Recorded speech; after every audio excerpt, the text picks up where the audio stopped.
The working conditions were terrible.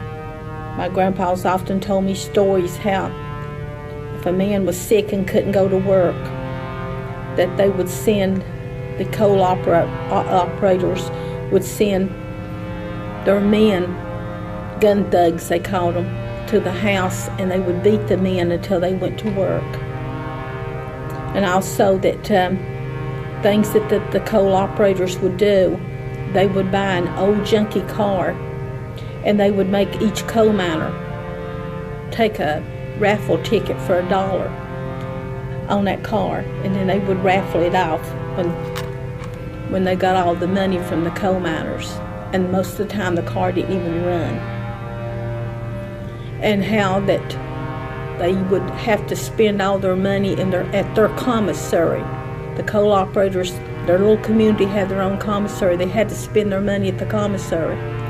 And if you were caught going somewhere else outside the commissary to like Harlan or somewhere, you would be fired. You would be set out of the house. They owned the house, so you would even be set out of the house. And the working conditions was just terrible. You know, the men, the safety, they didn't have good safety in the mines. The wages were terrible. The living conditions were terrible. People were starving to death because there was not enough money. Most of the time when the men got their paycheck of the week, they owed more to the commissary than what they were drawing, because during the week the families would need stuff, and they would take the what was called scrip.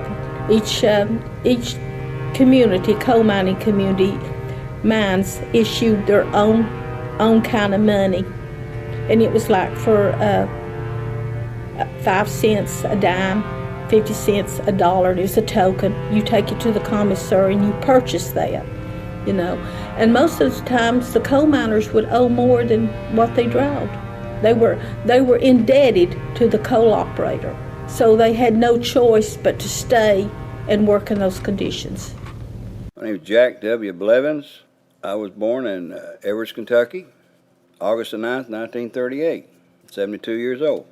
Secondhand information I've heard, of course, is from my dad and my uncles, they were all miners. And my dad and his brother and brother-in-law, they all worked up in Clovis Flint, Kentucky, above Evarts here. But they weren't involved in the actual Battle of Evarts there. It happened to what we called around Bell Crossing down there, where the railroad tracks went across, right, entering into Evarts. It had to do with the formation of the unions in the area, which later became the United Mine Workers of America. of which my dad and all of his brothers, they belonged to it, and most of the people around here did that worked in the coal mines. And the companies had their own security forces, which they were actually called the local gun thugs, trying to break the strikes organizing because they didn't want to have to pay the different wages or shorter hours for the miners. And also they didn't want to have to carry all the benefits that UMWA union was requesting for the miners.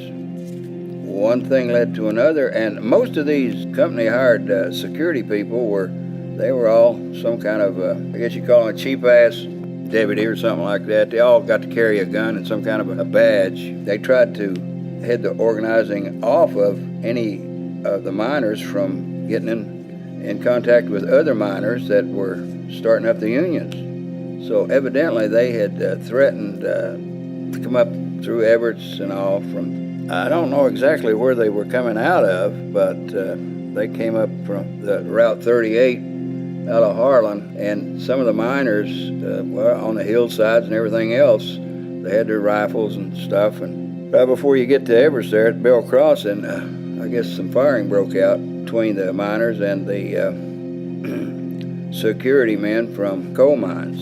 Now, didn't seem to be any restriction put on any of the men that worked for the companies as security. I mean, whether they shot a miner or not, because they didn't really give a damn one way or the other. But of course, the miners who wounded any of them, they were held heavily accountable for their defense. And in that Battle of Evarts, there were only 3 men wounded and 1 man killed in that. And I guess the 1 man killed was one of the security gun thugs, and the other 3 were also security thugs for the company. But it broke up, and I guess the governor eventually brought National Guard troops in here, but no firing. There wasn't any shooting between the miners and the National Guard troops, mainly I think because, well, the way Dad talked and everything, a lot of the guards, their dads and uncles and all worked in the mines themselves, and they didn't really want to shoot on the miners. And of course the miners didn't want to shoot on the troops either, so that some of the striking guys were taken into the Harlan County jail, and they reached some kind of agreement with the coal companies that were not wanting the unions in, and the unions formed, and the companies had to pay what they call union wages, and also they had to work a decent day of work and not all hours of the night and day.